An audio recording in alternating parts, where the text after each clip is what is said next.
सज गई रे सजना के लिए, मैं तो सज गई रे।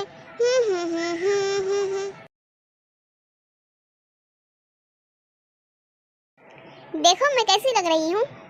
हाँ, अच्छी लग रही हो। बाबू बताओ ना मैं कैसी लग रही हूँ, एक बार देखो ना इधर। नहीं देखोगे ना इधर, अच्छा तो सुनो। तोहरे में बसे राजा हमारो परनेवा हो, रात दिन रहे बस तोहरे धियनवा।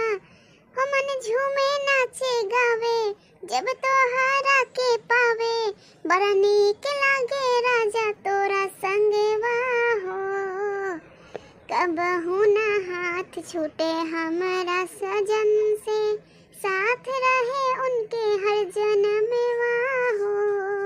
कबहू ना हाथ छूटे हमारा सजन से, साथ रहे उनके हर जन्मवा हो। अखियाँ में बस गई तोहरी सूरतिया, भावे नहीं और कोनो बतिया हो। अखियाँ में बस गई तोहरी सूरतिया, भावे नहीं और कोनो बतिया। तोहरे नशा में डूबल जाता हमर मतिया, समझना दिल के दर्दिया। कैसे तोहके समझाई दिनवाई कैसे बिताई, बनाला हमके अपनी दुल्हनिया हो। कबहू ना हाथ छूटे हमारा सजन से, साथ रहे उनके हर जन्मवा हो। कबहू ना हाथ छूटे हमारा सजन से, साथ रहे उनके हर जन्मवा हो।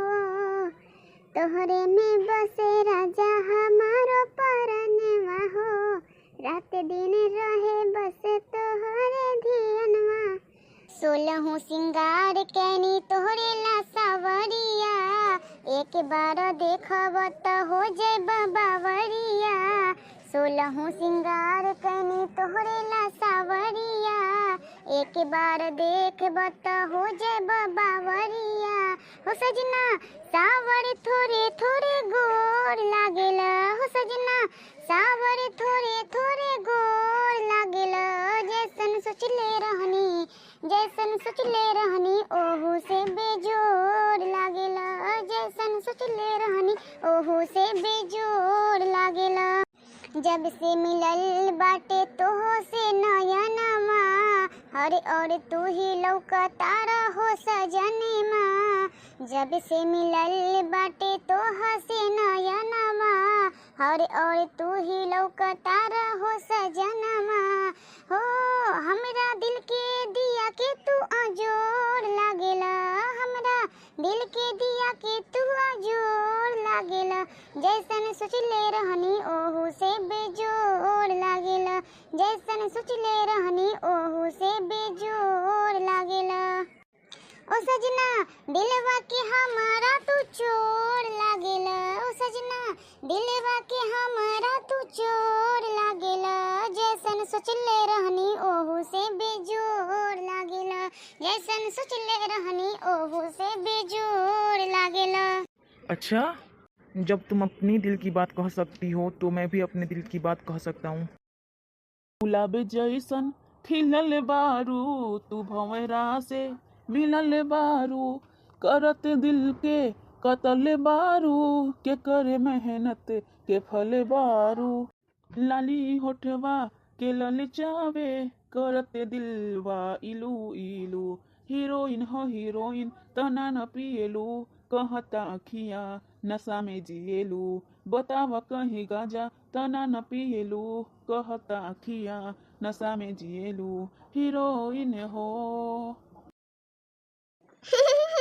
मैं तो आपको इम्प्रेस कर रही थी क्योंकि मुझे बाहर जाना है घूमने, आप लेके चलेंगे? हाँ हाँ, क्यों नहीं, चलो घूम के आते हैं। आओ बाबू बैठो, क्या खाओगी, ऑर्डर करें कुछ? हाँ मैं पिज्जा खाऊंगी। वेटर। जी सर, क्या ऑर्डर है? पिज्जा, आइसक्रीम और कोल्ड कॉफी लेकर के आओ। ओके सर, वेट कीजिए। वाह, कैफे तो बहुत ही खूबसूरत है। हाँ, अभी नया ओपन ही हुआ है, इसलिए तो मैं तुम्हें यहाँ लेकर के आया हूँ, सोचा तुम्हें पसंद आएगा। बाबू जितना मैं बैठे रहा था तब तक एक गाना सुनाओ ना आप। किसी डिस्को में जाए, किसी होटल में खाए, कोई हमें यहाँ देखना ले, चलो घूम के आए हम, चलो इसकी लड़ाई, चलो इसकी लड़ाई, चलो इसकी लड़ाई सनम।